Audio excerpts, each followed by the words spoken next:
Assalamu alaikum, miss. Thank you so much for joining. Walaikum Assalam. Thank you very much for inviting me for this session. It is great honor for me to join this today. मैं सबसे पहले तो मैं आपकी journey जानना चाहूंगा कि यहाँ तक का आपका सफर किस तरह से रहा। आईसीएमए की जो सर्टिफिकेशन है किस तरह से उसने आपको फैसिलिटेट किया कि आप इस डेजिग्नेशन तक या पहुंचे और जो आपने सर्विसेज प्रोवाइड कर। एक्चुअली हम लोग ज्यादा बहन भाई थे और हमारे फादर का एजुकेशन पे फोकस बहुत ज्यादा था। उन्होंने हमेशा से हमें ये कहा कि जी ग्रेजुएशन तक का आपके फाइनेंशियल एक्सपेंसेस या बर्डन मैं बियर करूंगा, उसके बाद आपने अपने एक्सपेंसेस भी बियर करने हैं और आपने अगर एजुकेशन आप कंटिन्यू करना चाहते हैं तो आपने अपने ओन पे इसे कंटिन्यू करना है। अल्हम्दुलिल्लाह मेरी बड़ी जो बहनें हैं दो, वो एमएससी केमिस्ट्री हैं जीसी यूनिवर्सिटी से। उन्होंने बहुत गाइड भी किया, सपोर्ट भी किया और यहाँ तक पहुंचाने में उनका बहुत रोल है। फिर जब मैंने ग्रेजुएशन कर ली तो ग्रेजुएशन लाहौर कॉलेज से की। उसमें एफएससी मेरी प्री मेडिकल थी, ग्रेजुएशन में मेरे पास मास्टर्स इकोनॉमिक्स थी। तो आगे ऐसा मुझे प्रोफेशनल करियर यहाँ पे कोई नजर नहीं आ रहा था। मेरे चाचा ने मुझे कहा कि जी आप अगर इतने ही एंथुजियास्टिक हैं टुवर्ड्स जॉब और एक प्रोफेशनल लाइन ज्वाइन करना चाहते हैं तो व्हाई नॉट आप आईसीएमए क्यों नहीं कर लेते। मुझे उस वक्त तक आईसीएमए का कोई आइडिया नहीं था कि व्हाट इज आईसीएमए। मेरे पास मास्टर्स इकोनॉमिक्स का एक डिग्री थी और कॉलेज में मैंने एजुकेशन ली। मैंने आईसीएमए कैंपस विजिट किया, यहाँ से मुझे एग्जाम्पशंस मिल गई और हम एग्जाम्पशंस के बाद मैंने आईसीएमए ज्वाइन कर लिया। अब जब मैंने आईसीएमए ज्वाइन किया तो it was very difficult for me. Initially जो हमारे यहाँ पे कॉमर्स के स्टूडेंट्स थे उन्होंने तो बहुत अच्छे तरीके से क्लास में अंडरस्टैंडिंग भी होती थी, वो अंडरस्टैंड कर लेते थे और मुझे कुछ ऐसा समझ नहीं आता था कि क्या है। हमारा सेशन तकरीबन पार्ट 1 का कंप्लीट हो गया। उस वक्त पार्ट्स होते थे 5 पार्ट्स। तो जब रिफ्रेशर कोर्स हुए तो मुझे ऐसे फीलिंग आती थी कि मेरे कुछ भी नहीं है, मैं फेल हो जाऊंगी। और मुझे ये फीलिंग आती थी कि जो मेरे एडमिशन हुए ग्रेजुएशन के बाद, मेरा पंजाब यूनिवर्सिटी में एमबीए में एडमिशन हो गया था, मेरा कायद आज़म यूनिवर्सिटी में डीएसएस और इकोनॉमिक्स में मास्टर्स में एडमिशन हो गया था। मैं वो वहां से ड्रॉप करके मैंने यहाँ पे ज्वाइन किया था। तो मुझे था कि मैंने सारी कश्तियां जला के यहाँ पे आई हूँ तो पता नहीं मैं इसे कंटिन्यू कर भी सकूंगी कि नहीं कर सकूंगी।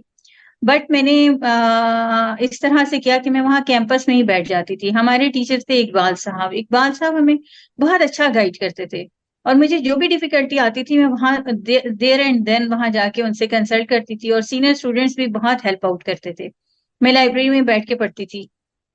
फिर हम लोगों ने जब रिफ्रेशर कोर्स हुआ तो रिफ्रेशर कोर्स में हमारा जो टीचर थे, नए टीचर थे, वो एक जगह पे प्रोविजन क्रिएट करनी थी, प्रोविजन फॉर डाउटफुल डेट्स। तो दो तरह तरीके होते हैं प्रोविजन के, एक सेल्स बेसिस पे करते हैं और एक डेटर्स बेसिस पे। तो वो सेल्स बेसिस पे क्रिएट करनी थी बट वो डेटर्स बेसिस पे क्रिएट कर रहे थे। मैंने उस वक्त हिम्मत की और उनसे पूछा कि सर ये आप गलत नहीं कर रहे। तो वो एकदम से वो अपने फ्लो में कर रहे थे। तो उन्होंने देखा और उन्होंने पहले अंडरस्टैंड किया कि मैं सही कह रही हूँ ये गलत। फिर मेरे क्वेश्चन पे सारी क्लास एकदम से जैसे लाफ्टर आता है, लाफ्टर आया। तो उन्होंने सारे स्टूडेंट से पूछा अच्छा जी बताएं, जो जो लोग हंसे हैं पहले आप बताएं कि ये ठीक कह रही हैं कि गलत कह रही हैं। तो एकदम से सब क्वाइट हो गए। फिर उन्होंने मुझसे पूछा कि आप ऐसा क्यों कह रही हैं? मैंने उन्हें रीजन बताई। तो उसके बाद उन्होंने कहा कि जी आप ठीक कह रही हैं। और फिर उन्होंने कहा कि जितने लोग का लाफ्टर था वो सब फेल हो जाएंगे और मैं ये जो तस्नीम है ये क्वालिफाई कर जाएंगी। फिर खैर ये वक्त गुजर गया, मुझे याद भी नहीं था। हम लोग पार्ट 2 में शुरू हो गए। पार्ट 2 का जब में एक दिन हम इंस्टीट्यूट पहुंचे तो पता चला कि जी नोटिस बोर्ड के करीब बहुत सारे स्टूडेंट्स हैं और हमने देखा कि रिजल्ट आ गया है। हमें अपना रजिस्ट्रेशन नंबर भी नहीं याद था। मेरे साथ मेरी एक फ्रेंड भी होती थी। तो खैर सब लोगों ने पहले अपना रिजल्ट मालूम किया। जो देख के आए वो फेल, जो देख के आए। अब जब अपना वो मुतमईन हो गए तो उन्होंने कहा कि मिस का रिजल्ट देखना चाहिए। मुझे अपना रजिस्ट्रेशन नंबर नहीं याद था। किसी तरह उन्होंने मालूम कर लिया और फिर खैर मुझे बता दिया कि जी ये मैंने पास कर लिया। मेरे लिए वो बहुत एक्साइटमेंट का डे था कि मेरा फर्स्ट स्टेप जो है कवर हो गया। बहरहाल इसी तरह चलता रहा, दरमियान में बीमार भी हुए तो मैंने 4 इयर्स में अपना ये क्वालिफाई किया। क्वालिफाई करने के बाद मैंने तलत महमूद एंड कंपनी में थोड़ा आर्टिकलशिप की, प्रैक्टिस ही की, और सीसीएल में कुछ अर्सा काम किया था। उसके बाद यहाँ जॉब आई और एटॉमिक एनर्जी में भी जॉब आई। एटॉमिक एनर्जी में भी मेरी जॉब हो गई ग्रेड 17 में, और यहाँ पे सुई नॉर्दर्न में ग्रेड 4 में। सही। ये भी इक्वल टू ग्रेड 17 है। बट हुआ ये कि चूंकि ये होम टाउन था, उसके लिए मुझे इस्लामाबाद जाना पड़ता था। I preferred to join SNGPL, और जुलाई 2000 में मैंने SNGPL ज्वाइन किया, और तब से अब तक मेरे 24 इयर्स हो गए हैं सुई नॉर्दर्न के साथ। मैं यहीं पे अटैच, माशाल्लाह, अभी ये बड़ी अच्छी और आपकी। आज मैं यहाँ पे एज ए GM ट्रेजरी काम कर रही हूँ। माशाल्लाह। अच्छा, मैं और जानना ड्यूरिंग दिस चाहता। पीरियड मैंने ज्वाइन किया था एज ए अकाउंटेंट पे रोल। मैंने 3 इयर्स पे रोल में किया, उसके बाद मैंने रेवेन्यू सेक्शन ज्वाइन किया। मैं सेक्रेटरी फंड्स रही, मैंने कैश एंड बैंक को डील किया, फिर मेरी ट्रांसफर होगी ऑडिट में। 10 इयर्स मैंने एज ए इंटरनल ऑडिट में काम किया, और उसमें से 18 मंथ्स मेरे पास चार्ज रहा as a head of internal audit का, जो मेरे लिए बहुत लर्निंग इवेंट और बहुत अच्छा एक्सपीरियंस था। मैंने बहुत लर्न किया, और आज मैं इस मुकाम पे अगर हूँ तो इसमें बहुत रोल है मेरी उस पोजीशन का। अच्छा, मैं इसमें जानना चाहता हूँ कि माशाल्लाह आप फीमेल हैं, और जब आपने सीएम में किया उस टाइम ये डिसीजन लेना काफ़ी डिफिकल्ट होता है। अगर मैं आज की डेट की बात करूँ तो ये अक्सर ये क्वेश्चन होता है कि क्या हमें प्रोफेशनल क्वालिफिकेशन की तरफ आना चाहिए बीइंग अ फीमेल। तो इस पॉइंट को आप किस तरह से हाईलाइट करेंगे, और माशाल्लाह आपके बच्चे भी होंगे, तो लाइक उनको आप किस तरह से गाइड करेंगे जो सुन रहे हैं, ताकि चाहे वो मेल है या फीमेल है, ताकि उनको आइडिया हो सके कि तब ये डिसीजन लेना कितना डिफिकल्ट था या आसान था, और आज के टाइम में ये कितना डिफिकल्ट या आसान है, और कितना ये फायदा दे सकता मेरा पर्सनल इसमें ओपिनियन ये है कि फीमेल्स को प्रोफेशनल लाइन जरूर ज्वाइन करनी चाहिए। अब वो टाइम नहीं रह गया कि हम फीमेल्स किसी भी तरह से इसको इग्नोर करें, इस एस्पेक्ट को।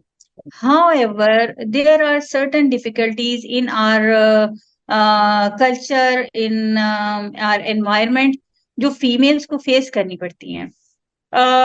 मैंने जब ICMA का डिसीजन लिया, तो मैं एक रिलीजियस फैमिली से बिलोंग करती थी, और मेरे पेरेंट्स या मेरी फैमिली में कोई ऐसा कॉन्सेप्ट नहीं था कि फीमेल भी को ऑफिस जॉब करे। है? मेरी सिस्टर्स भी टीचर्स थी, और या टीचिंग लाइन ज्वाइन की जाती थी या मेडिकल लाइन। तो अब मैंने चूंकि यहाँ पे ये कर लिया, दरमियान में मेरे फादर ने कहा अच्छा जी आप क्वालिफाई तो कर रहे हो, पर we will not allow you to do job. मैं थोड़ा डिसअपॉइंट हुई, उसकी वजह से मेरा कुछ ग्रेड मतलब पार्ट 3 4 में डिले भी आया। बट फॉर्चुनेटली और अनफॉर्चुनेटली मेरा एक एक्सीडेंट हो गया, और उसमें मुझे हेयरलाइन फ्रैक्चर हुआ हिप बोन का। तो मुझे 6 मंथ्स बेड रेस्ट पे बैठना था। मैंने कहा कि अब मैं क्या करूं। मैंने बुक्स उठाई और मैंने पढ़ना शुरू कर दिया। उसके बाद मैंने पार्ट 4 और 5 का इकट्ठा एग्जाम दिया, और मैंने उसी अटेम्प्ट में क्वालिफाई कर लिया। जब मैंने क्वालिफाई कर लिया, तो फिर मैंने अपने फादर के पास गई और मैंने उनसे रिक्वेस्ट की, मैंने उनसे कन्विंस किया कि मैंने इतना हार्ड वर्क किया है, ये कोई आम क्वालिफिकेशन नहीं है, तो प्लीज अलाउ मी कि मैं जॉब करूं। फिर खैर अल्हम्दुलिल्लाह मुझे ये जो जॉब्स मिली मेरे फादर की दुआ से ही मिली। जब मैंने यहाँ पे ज्वाइन किया तो उस वक्त मैं अनमैरिड थी। मेरी 2001 में शादी हो गई। शादी के बाद इनिशियली बहुत टफ टाइम था, क्योंकि हमारे यहाँ पे एक सेटअप नहीं है, हमें डे केयर्स अवेलेबल नहीं है, हमें इन लॉज से वो सपोर्ट हासिल नहीं होती। मेरे हस्बैंड यहाँ नहीं थे, वो बाहर दुबई में होते थे। तो जो मदर इन लॉ के साथ रहते हुए फिर बच्चे जो हैं वो जो मिस करते हैं, और एक इस गिल्ट फीलिंग के साथ कि जी हमारी एजुकेशन का क्या बेनिफिट है कि हम अपने बच्चों को ग्रूमिंग के लिए वो टाइम नहीं दे पा रहे, उनकी ग्रूमिंग इफेक्ट हो रही है। बट बहरहाल एक हार्ड वर्क हमेशा पे करता है आपको, और मैंने मेहनत की और बच्चों को टाइम भी दिया। अल्हम्दुलिल्लाह एवरीथिंग वेंट फाइन। डिफिकल्टीज जरूर आई, बट ये कि उसमें अल्लाह ताला की मदद जरूर शामिल थी हर चीज पे। एक तो पॉजिटिव रहना, और दूसरा बात ये कि अपने इन कंस्ट्रेंट्स की बेसिस पे, जैसे बच्चे छोटे हैं तो छुट्टियां ज्यादा करनी पड़ती हैं। जब छुट्टियां करनी पड़ती, बच्चे बीमार हैं, तो ऑफिस की तरफ से, जाहिर है सीनियर्स की तरफ से, यहाँ मेल पर्सन इसको अंडरस्टैंड नहीं करते, उनकी तरफ से आया, और मेरी अप्रेजल्स इफेक्ट हुई। बट मैंने उसको माइंड नहीं किया। ऑब्वियसली मेल पर्सन्स ज्यादा डिवोशन से काम करते थे तो वो डिजर्व भी करते थे। मैं जब लीव्स एंजॉय कर रही थी वट एवर डोमेस्टिक रीजन, तो मुझे उसके लिए अपने आप को उस इसको एक्सेप्ट करना चाहिए। मेरा जाती ख्याल ये है कि अगर ऐसा हो तो हमें एक्सेप्ट करना चाहिए। बहरहाल वक्त गुजर गया और इन्हीं में से बहुत सारे मेल पर्सन ऐसे भी थे कुलीग्स जिन्होंने बहुत सपोर्ट की, और शायद उनकी उस सपोर्ट और एनकरेजमेंट ही की वजह है कि आज हम यहाँ पे बैठे हुए हैं, और आज बच्चे भी कहते हैं कि मामा वेल डन, और हम आप जैसा बनना चाहते हैं। तो फिर उस वक्त जो एक फीलिंग होती है, एनर्जी आती है, वो एक्सप्रेस नहीं की जा सकती वर्ड्स में। माशाल्लाह, ये बड़ी अच्छी तरीके से माशाल्लाह आपने गाइड किया। मेरा लास्ट क्वेश्चन आपसे होगा ये मॉनेटरी बेनिफिट को लेके, अगर आप इसका आंसर करना चाहें, क्योंकि आपकी गाइडेंस तो काफ़ी फायदेमंद रही होगी ऑडियंस के लिए। तो ये भी ऑडियंस अक्सर ये जानना चाहती है कि देखें, अगर हम private sector and public sector की बात करें तो यहाँ पे पैकेजेस किस तरह से होते हैं, या बेनिफिट्स की बात करें तो वो उसमें क्या डिफरेंस होता है। तो अगर आप इसको थोड़ा सा एलेबोरेट करना चाहें कि जब आपने स्टार्ट किया, आई डोंट वांट टू कि आप बिल्कुल एग्जैक्ट बताएं, लाइक एवरेज क्या होता है, लाइक तब क्या था, अभी क्या है, और आगे जो भी यूथ आएगी आईसीएमए को ज्वाइन करेगी, वो क्या देख रही है बेनिफिट इस फील्ड को लेकर। अच्छा, इसमें मेहताब ऐसा है कि ये बहुत डिपेंड करता है आपकी अपनी एफर्ट पे और अंडरस्टैंडिंग पे। मेरे शुरू से ये था कि जैसे लोग कहते हैं ना, मैंने ये कहा कि खुश नसीब वो है जो अपने नसीब से खुश है, और अल्हम्दुलिल्लाह मैं अपने नसीब से हमेशा खुश रही। बिल्कुल। मुझे जो कुछ भी मिला ये अल्लाह ताला ने सिफ्त अता की थी कि मैं उस पे हमेशा से कंटेंटेड रही, और मैंने एफर्ट की जिंदगी में। मेरा अपने जो स्टूडेंट्स हैं, बच्चे हैं जो इस फील्ड में आना चाहते हैं, उनके लिए मैसेज ये है कि there is no shortcut in life. Life में आप अगर हार्ड वर्क करें और कंसिस्टेंट रहें, और इस बात पे आपका फर्म बिलीव होना चाहिए कि no one is perfect in this world. हम में भी वीकनेसेस हैं और हम में स्ट्रेंथ्स भी हैं, दूसरों में भी वीकनेसेस हैं, दूसरों में भी स्ट्रेंथ्स हैं।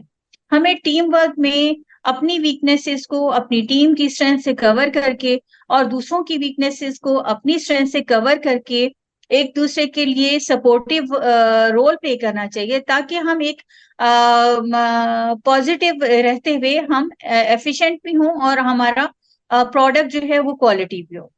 थोड़ा सा डिफरेंस मैं अपने वक्त में आईसीयू में और इसमें जो फील करती हूँ, हमारा जो एंड प्रोडक्ट है ना, उसकी क्वालिटी थोड़ी डिटोरिएट हुई है। या तो जो हमारे पास बच्चे आते हैं, इंटरव्यू देते हैं, उनके पास थ्योरेटिकल नॉलेज तो होता है लेकिन प्रैक्टिकल नॉलेज पे फोकस्ड नहीं है। दूसरी वीकनेस हम मुझे जो फील होती है इस स्टेज पे वो ये होती है कि हम लोगों ने ना अगर आप एक सीए स्टूडेंट को और एक आईसीएमए स्टूडेंट को देखें तो आप दूर से पहचान लेंगे कि ये सीए है और ये आईसीएमए है। सीए स्टूडेंट एक ऑर्गेनाइज्ड मैनर में बहुत सारे एरियाज, बहुत सारी स्किल्स की ट्रेनिंग डेवलप कर रहे हैं। हमारे यहाँ पे वो ट्रेनिंग लैक कर रही है, और हम उस ट्रेनिंग की वजह से जो हमारा प्रैक्टिकल नॉलेज, प्रेजेंटेशन और अंडरस्टैंडिंग है, कॉन्सेप्चुअल थ्योरी प्रैक्टिस से टोटली डिफरेंट है, उसमें कहीं कोई गैप रह जाता है। हमें ना उस पे बहुत फोकस करने की जरूरत है ताकि हमारा प्रोडक्ट मार्केट में अच्छा सेल हो। और हमें ये नहीं देखना चाहिए कि जी हमारे पास ये क्वालिफिकेशन है, हमें ये देखना चाहिए कि हमारा प्रोडक्ट कैसा सर्व कर रहा है मार्केट में, और मार्केट से उसकी डिमांड आ रही है।